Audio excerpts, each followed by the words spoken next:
We're your back to school authority. In just a couple of weeks, teachers and students are going to be heading back to the classroom. So we're talking to superintendents all around our state to see how they're getting ready to welcome folks back. Joining us this morning is Dr. Alan Bookman from Glastonbury Public Schools. Dr. Bookman, thanks for being with us. We appreciate it. Certainly, my pleasure. So tell us a little bit about how you guys are getting ready to welcome back students and teachers. Does everyone come back on the same day? When are people going to be back in the schools? Well, next week will be all of our administrators back. The following Monday, all our teachers will be back. Our middle school and high school start on Wednesday of that week. And then the following day, on Thursday, our elementary students return. So we're getting pretty close right now. Absolutely. So you stagger the return date for the different schools. Why do you guys do that? Well, it gives the elementary teachers an extra day to prepare. They like to prepare their rooms. And so we start earlier on the secondary, and they take an extra day in the middle of the year when they have mid-year exams in order for grading and getting everything ready then. So we do it a little differently based on the needs of the teachers. Wonderful.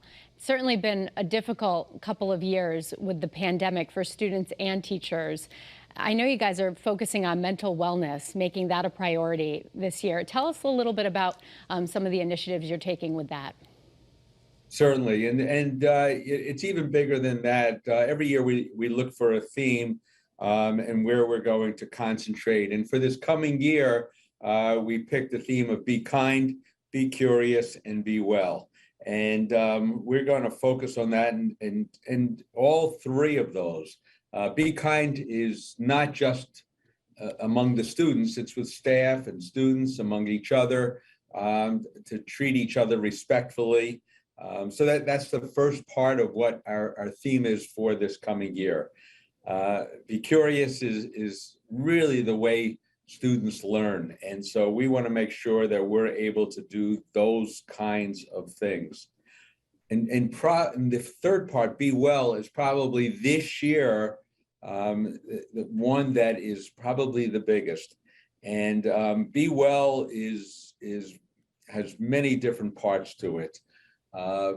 Certainly physically well, getting students outside, exercising, using up some of that energy is part of it. But it's also mental wellness. And we saw some issues last year that we had not seen in the past. And we did a number of things in order to improve the mental wellness of our students.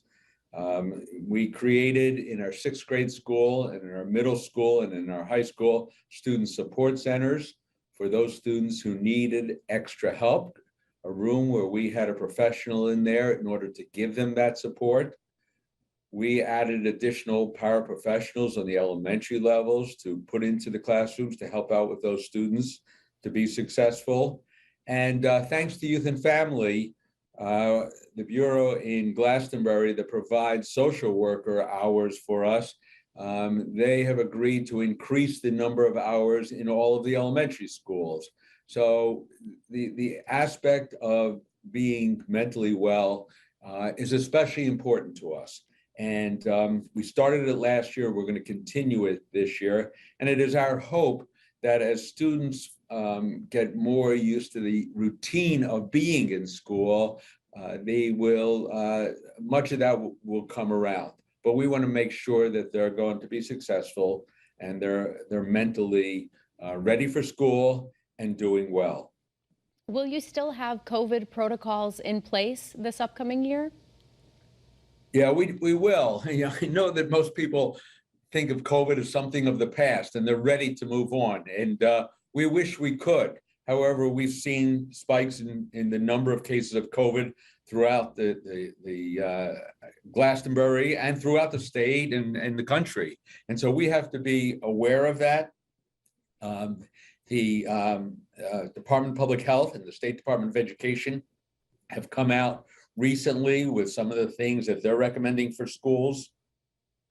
We will still be careful because of COVID. We're happy that most of our students and staff are vaccinated.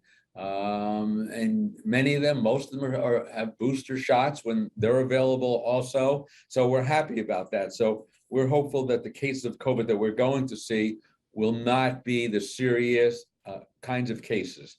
However, when somebody does have COVID, we expect that they're going to stay out of school for 5 calendar days. Upon the return, we're still going to require for the following 5 days that they wear a mask in school. So we want to do everything we can, even knowing we're going to have some cases, that we're going to prevent the spread of COVID within our schools. That's good information for parents to have, for sure. Tell us a little bit about the construction projects that you have going on that are hopefully wrapping up soon, right? Right. Well, we have a big one by our football field with locker rooms and bathrooms for our sports, and so we're having a ribbon cutting for that coming up this week. So that's completed. So we're pleased with that. We also were able to use the money from the federal government that came into Glastonbury, and that was about $2 million. And they wanted us to enhance education. And what we did is something that was long overdue, and that is that we took all of our technology education laboratories, the shop classes, and we converted them during the course of this year into STEAM rooms. And so we are using science and technology and engineering, graphic arts, mathematics, and we are offering courses there for our students. So it's the next step beyond using just what was used to be called a shop class. And we offered courses to our students for this coming year, and we were just absolutely overwhelmed with the number of students who signed up for these STEAM courses. And I think they recognize that so many of the jobs of the future are in this area. And so because of that, we have complete usage of these STEAM rooms for this coming year. And we are completing that project. Will be done within the next week. And we expect that we will have a celebration of those labs sometime in late September or early October, after the students are already in there and creating some of the STEAM projects. So we're very pleased about those construction projects that are taking place. Sounds like a lot of exciting things happening in Glastonbury.